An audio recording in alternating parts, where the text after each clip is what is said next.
اس کو کہتے ہیں جی اینگل وال. اینگل وال تو پاکستان میں بولیں گے نا, یا انگلش میں اس کو اینگل وال بولتے ہیں. تو یہاں پہ اس کو کیا بولیں گے, اس کو بولیں گے محبس زاویہ. محبس زاویہ, ٹھیک ہے. یہ دیکھیں یہ اس شکل میں بھی ہوتا ہے, ٹھیک ہے. اس کے بعد یہ اس کی شکل بھی ہوتی ہے, ٹھیک ہے. یہ 2-3 مختلف شکلوں میں آتا ہے, لیکن اس سب کو محبس زاویہ ہی بولیں گے, ٹھیک ہے.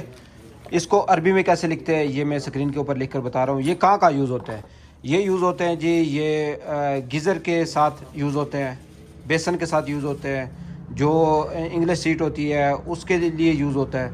اور کئی بار ہم یوز کرتے ہیں جو آج کل نئی قسم کے واشنگ مشینیں آ رہی ہے جس میں گرم ٹھنڈا والا پوائنٹ ہوتا ہے, اس کے ساتھ یوز ہوتا ہے, ٹھیک ہے. اچھا اس کو لکھا کیسے جاتا ہے, میں کمپنی کے بک سے آپ کو دکھاتا ہوں. یہ دیکھیں یہ لکھا ہوا ہے محبس زاویہ, محبس زاویہ, ٹھیک ہے. آگے 1/2 یعنی یہ آدھی انچی والا, نصف بوسہ اس کو کہتے ہیں, ٹھیک ہے. ویڈیو اچھی لگا کرے تو لائک کر دیا کرے.